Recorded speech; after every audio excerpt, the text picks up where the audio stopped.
Welcome to Facts TV News, where everything is true. Scores gathered at funeral for Tommy Diamond.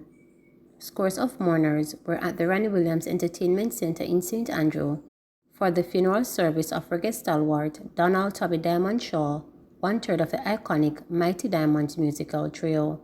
Shaw was shot and killed on March 29 in his community of Olympic Gardens in St. Andrew. He was 67. The event featured a number of reggae music giants paying tribute to the late Mighty Diamonds lead singer. Banjo Herman, Tommy Cowan, and Frankie Campbell were among the musicians in attendance. The hearse with Shaw's casket arrived at the venue 15 minutes before the scheduled 11 a.m. start, evoking tears among mourners. It was accompanied by two stretch limousines which carried family members. On the top was a speaker box blaring music from the Mighty Diamonds, including Pass the Country and Have Mercy.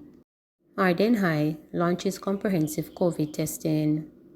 With the official confirmation of a fifth wave of COVID-19 infections in Jamaica, Arden High School in St. Andrew has moved to complete the school year with minimal dislocation by assessing its risk through timely information. On Wednesday, May 18, Arden initiated a program of testing for the entire school community. The initiative was executed in partnership with Technological Solutions Limited (TSL) under the leadership of Arden alumnus Dr. Andre Garden, founder and CEO of TSL. According to Garden, the measure is an extension of an ongoing relationship. Earlier this year, we provided science scholarships for 4 schools, including Arden. In following up with the school about the progress of students, it became immediately apparent that in the middle of the fifth wave of COVID-19 virus, the school community was going to be challenged with keeping school open and continuing their programs, said Garden. Arden's principal, Nadine Malloy, said after an initial conversation with TSL, the school made the arrangements within an hour. COVID has reinforced the need for us to pay more attention to the risk we have to take. When we heard that there were suspected COVID-19 cases in the students' population with flu-like symptoms, we had to help our community to ascertain the facts rapidly, said Malloy. She said it was necessary to move aggressively to avoid any additional disruption in the learning process. Having had discussions on Tuesday, we're here today because the number of cases are rising nationally. Some schools have closed down. We don't want Arden to have to close down or to go back to primarily being online, particularly not at a time when students are preparing for exams and looking to complete the school year, added Malloy. Some 74 tests were completed on day 1, with the program expected to be accelerated towards the end of the school week. Gardner expressed satisfaction with the progress so far, noting that TSL opted to administer what he labeled as the best available testing system. We decided to offer to the school free of charge the gold standard PCR test for all students. In addition to its sponsorship of the test for the core school community, TSL has created a program of access to testing by parents and guardians at a reduced cost. We want to support the wider school community as well. COVID knows no boundaries, so the efforts must consider immediate family members of the students, teachers, and support staff, said Garden. In expressing appreciation for the initiative, Malloy cited the value of active social partnerships in the delivery of critical public goods and services, such as quality education. Juvenile from Tivoli Gardens charged with murder of fellow vendor. Detectives from the Kingston Western Police Division have charged a man with the murder of 36-year-old Kemar Garden of Content Close, Spanish Town, St. Catherine, which occurred along Spanish Town Road in Kingston 14 on Sunday, May 8. They accused 36-year-old Sheldon Boyd, otherwise called Juvenile, of Tivoli Gardens, Kingston 14. Reports from the Denham Town Police are that about 7:15 a.m. on the day of the incident, both men, who are vendors, had an altercation along the roadway. The dispute reportedly became physical, during which time Boyd is alleged to have inflicted wounds to Garden. The injured man was rushed to hospital where he succumbed to his injuries. Boyd was arrested and was charged on Wednesday, May 18, after a question and answer session in the presence of his attorney. His court date is being finalized. Following recent industrial actions and concerns about the government's reclassification exercise, Finance Minister Dr. Nigel delivered this important address to the nation.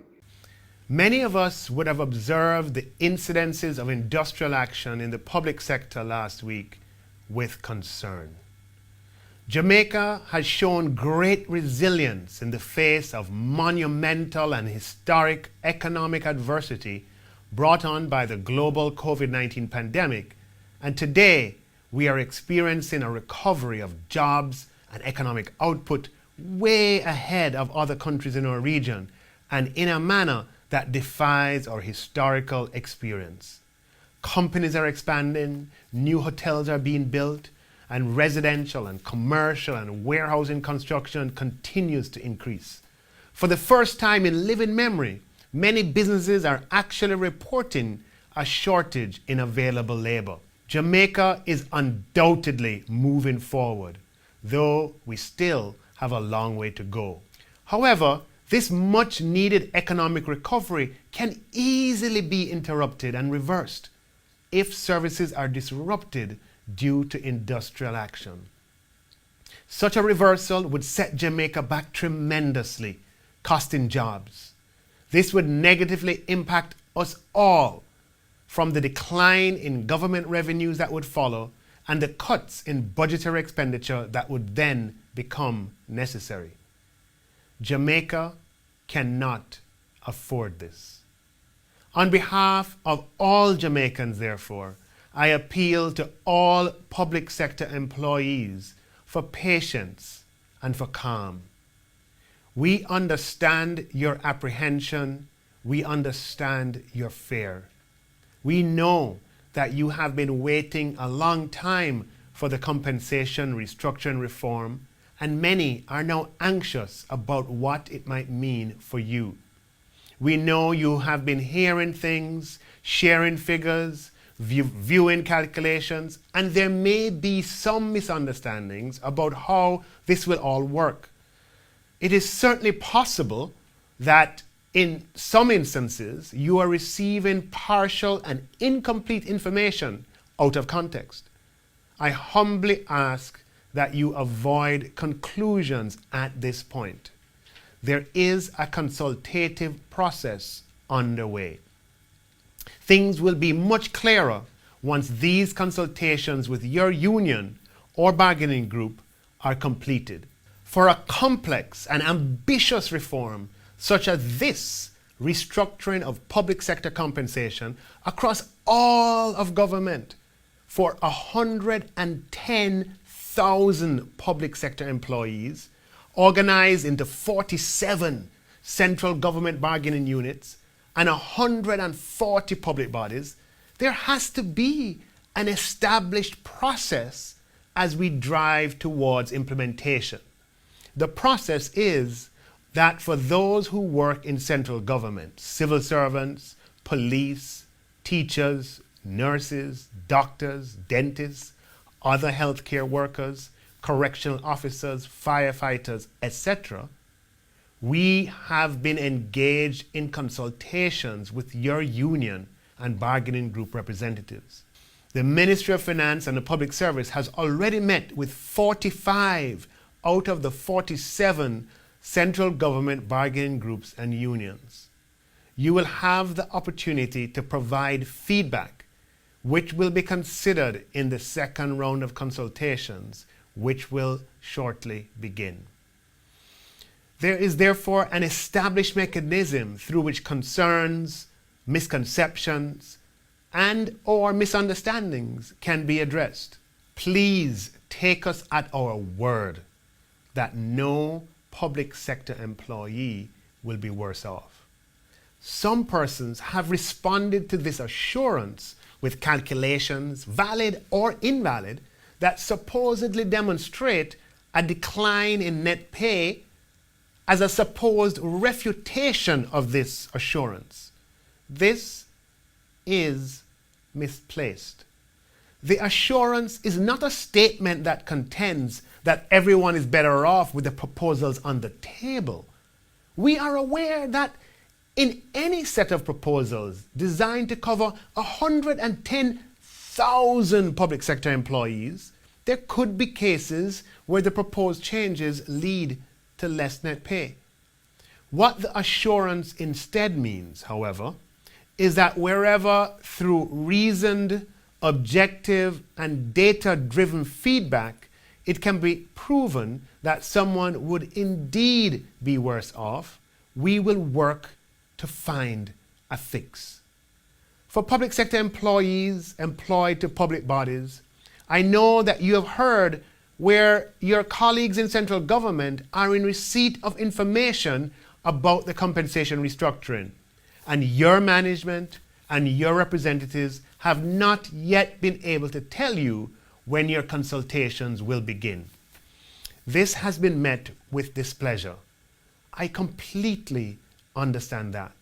For those public bodies such as the National Water Commission, the National Irrigation Commission, the Broadcasting Commission, Civil Aviation Authority, PICA, Petrojam, among others, where the agitation for reclassification exercises predates the commencement of this all-of-government compensation restructuring reform, it is particularly irksome for you that from your perspective, now that compensation restructuring is here, you now seem to be at the back of the queue. The irony for you is too much to absorb. I understand that too. Given the huge scope of this exercise, however, and its complexity, for better or worse, we decided to conclude with central government first and then engage with public bodies. Given current timelines, we anticipate that engagement with public bodies will occur within the next 6 months, similar to the timeline provided to the NWC. Though this timeline may seem far away, I ask you to consider that such a comprehensive reform with respect to public sector compensation has no precedent in Jamaica. It has never happened before. We have been ambitious in looking after your interests. We therefore ask for patience. We need the same patience which allowed the hard-working teams to complete 4 years of work setting up the policy framework for this reform, engaging the public sector about its key elements, procuring and engaging the services of multinational consultants, collecting and analyzing data on 110,000 jobs, designing and completing surveys, modeling, forecasting, and communicating. After enduring the road phase of this reform marathon, we have now entered the stadium and are actually on the home stretch in full visibility of the finish line. It is supreme patience that got us here. As close as we are, we cannot now afford to collapse on the track. Instead, fueled by that same patience, together we can make it across the finish line. We are further strengthening our partnership with our trade union partners and bargaining groups, with whom we have achieved tremendous things over the years. This process is and will be inclusive and will consider all views. We have approached the restructuring of public sector compensation with great ambition. Working with our partners in the trade unions and bargaining groups, we are doing what has never been done before in Jamaica.